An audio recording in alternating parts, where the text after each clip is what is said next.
Minecraft की दुनिया में अजीब और रहस्यमय चीजों की कोई कमी नहीं है। फिर चाहे वो नेदर के पिगलिन सोसाइटी का ओरिजिन हो, ओशन मॉन्यूमेंट के अजीब गार्डियंस की पावर की मिस्ट्री, या विच का सबसे अलग रहने के पीछे का असली कारण, माइनक्राफ्ट की इन मिस्ट्रीज की लिस्ट बस बढ़ती ही जाती है। और भले ही इनमें से कई चीजें माइनक्राफ्ट की लोर में कोई मतलब की नहीं लगती, पर फिर भी उनकी मिस्ट्री सॉल्व किए जाने के लायक है।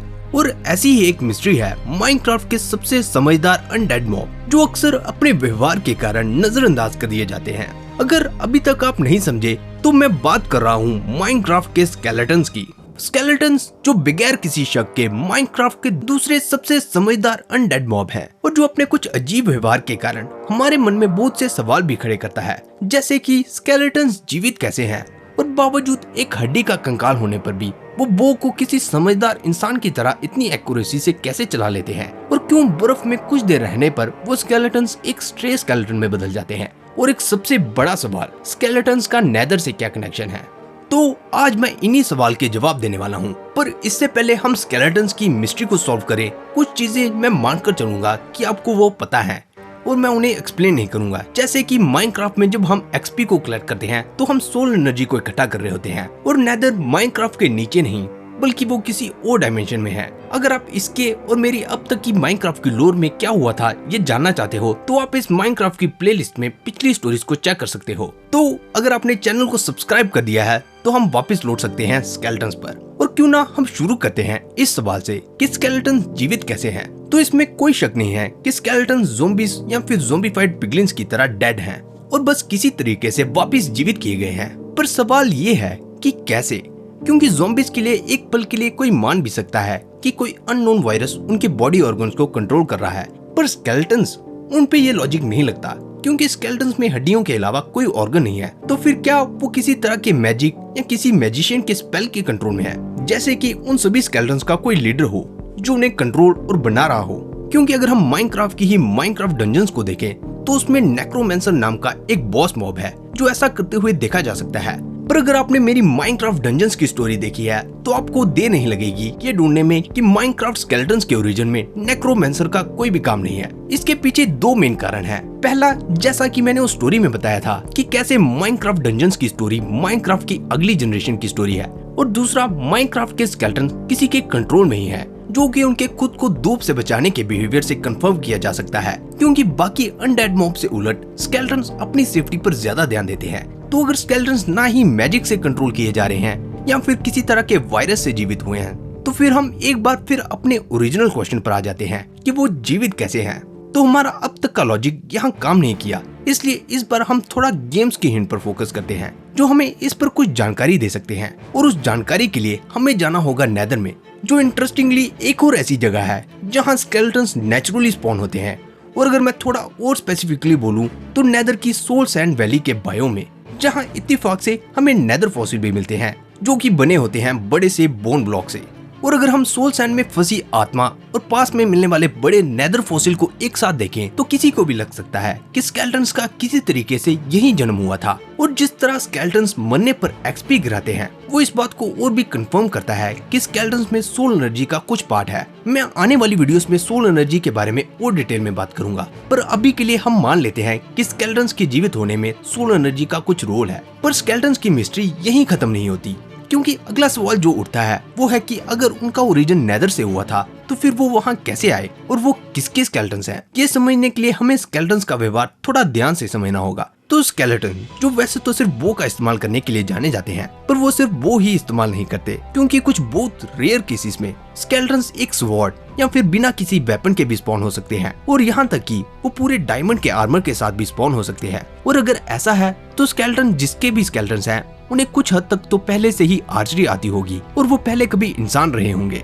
और आप में से कुछ इसको समझ रहे होंगे कि मैं अपनी इस थ्योरी के साथ कहाँ जा रहा हूँ। हाँ, स्केलेटन्स माइनक्राफ्ट की इलिजर फैमिली के सीक्रेट मॉब इल्यूजनर से आए हैं। आप में से जो ये नहीं जानते उन्हें ये काफी अजीब लगेगा कि माइनक्राफ्ट में एक हिडन मॉब है जो ना सिर्फ बो और एरोस का इस्तेमाल करता है, बल्कि वो कुछ बहुत एडवांस मैजिक के साथ खुद की नकली कॉपीज भी बना सकता है। पर आखिर माइनक्राफ्ट ने इतने इंटरेस्टिंग मॉब को ऐसे छिपाकर क्यों रखा है?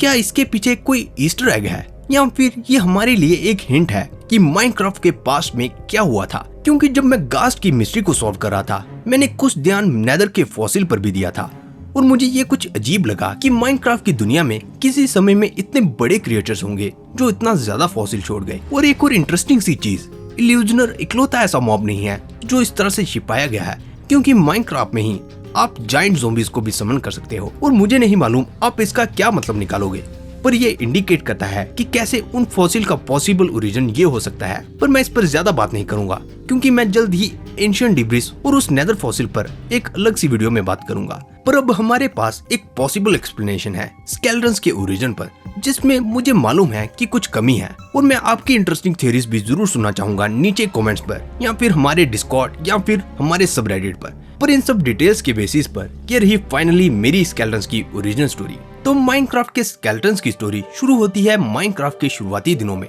जब माइनक्राफ्ट की दुनिया में इंचेंटिंग और मैजिक की खोज नहीं हुई थी। और उस समय में ना ही कोई इल्यूजनर होता था और ना ही कोई इलेजर्स होते थे, तो बस नॉर्मल विलेजर्स जो अपनी नॉलेज और स्किल से सर्वाइव करते थे। पर जब उनकी उस सिविलाइजेशन ने इंचेंटिंग के डार्क सीक्रेट्स को जाना, उनकी दुनिया पहले की तरह नहीं रही थी। अचानक से उनकी सिविलाइजेशन में एक ऐसी पावर थी जिसे कोई भी मास्टर करना चाहता था, एक पावर जो उन्हें एक नॉर्मल विलेजर से कुछ बढ़कर बना सकती थी। और जहां सभी नॉर्मल विलेजर्स उस समय सिर्फ इंचेंटिंग को समझने की कोशिश कर रहे थे, उसी समय में एक विलेजर रहता था जो किसी जीनियस से कम नहीं था। ऐसी कोई चीज नहीं थी जो उसने मास्टर नहीं की थी।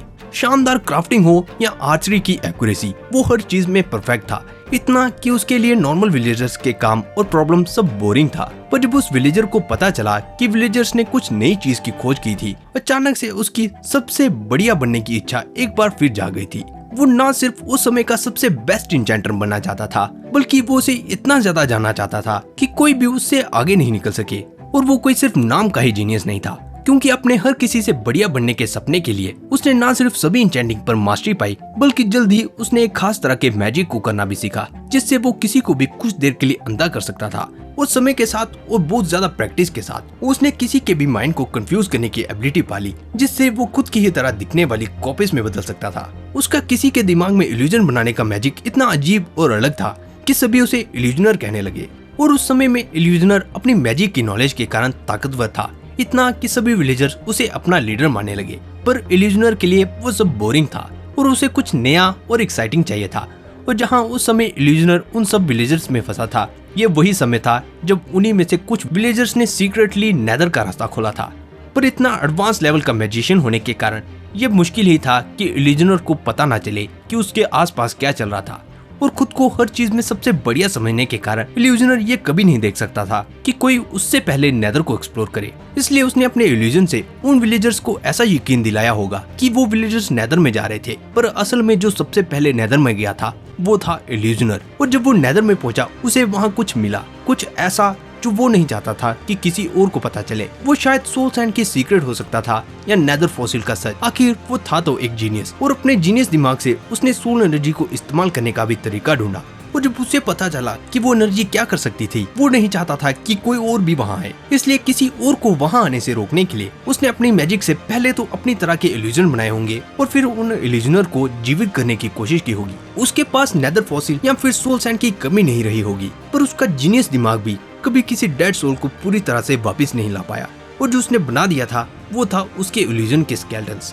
और क्योंकि वो स्केलेटन्स उस इल्यूजनर का किसी समय में पार्ट थे, उनमें कुछ इल्यूजनर का बिहेवियर था, जैसे कि वो अब भी बोझ चलाने के एक्सपर्ट थे और उनकी नजर में नॉर्मल विलेजर्स अब भी ना समझते। इसलिए वो सिर्फ उन्हीं पर अटैक करते जो भी उन पर पहले अटैक करता, या फिर जो उसे उससे ताकतवर लगते, या फिर जिसे हराकर उन्हें ऐसा लगे कि वो उनसे बढ़िया है। पर इल्यूजनर के मैजिक के कारण उनका स्केलेटन फॉर्म सिर्फ एक इल्यूजन था, क्योंकि जब भी वो बर्फ में खड़े रहते, वो किसी इल्यूजन की तरह एक नॉर्मल स्केलेटन से पहले से खतरनाक स्ट्रे स्केलेटन में बदल जाते, जिस फॉर्म में वो इल्यूजनर की ही तरह कुछ मैजिक भी कर सकते थे। स्केलेटन्स भले ही इल्यूजनर का एक फेल्ड एक्सपेरिमेंट था, पर इल्यूजनर को उसका फॉर्मूला पता था। इसलिए किसी और को नेदर में जो उसे मिला था उस चीज को ढूंढने से रोकने के लिए उसने माइनक्राफ्ट की दुनिया में स्केलेटन्स को फैला दिया, कुछ खुद स्पॉन कर तो कुछ एक स्केलेटन्स की स्पॉनर की मदद से। और कोई नहीं जानता कि इल्यूजनर खुद कहाँ गायब हो गया। कुछ का मानना है कि वो अब भी यहाँ है और माइनक्राफ्ट की दुनिया में सभी उसके इल्यूजन में फंसे हैं, और भले ही वो कहीं भी देखा नहीं जा सकता, पर इस पे कोई शक नहीं है कि इल्यूजनर की घमंड की परछाई उसके छोटे स्केलेटन्स में आज भी देखी जा सकती है। तो ये थी स्टोरी स्केलेटन्स की। उम्मीद है आपको ये कहानी पसंद आई होगी दोस्तों। अगर आपको ये कहानी पसंद आई है तो इस वीडियो पे लाइक टारगेट रखेंगे हम 20,000 लाइक्स का।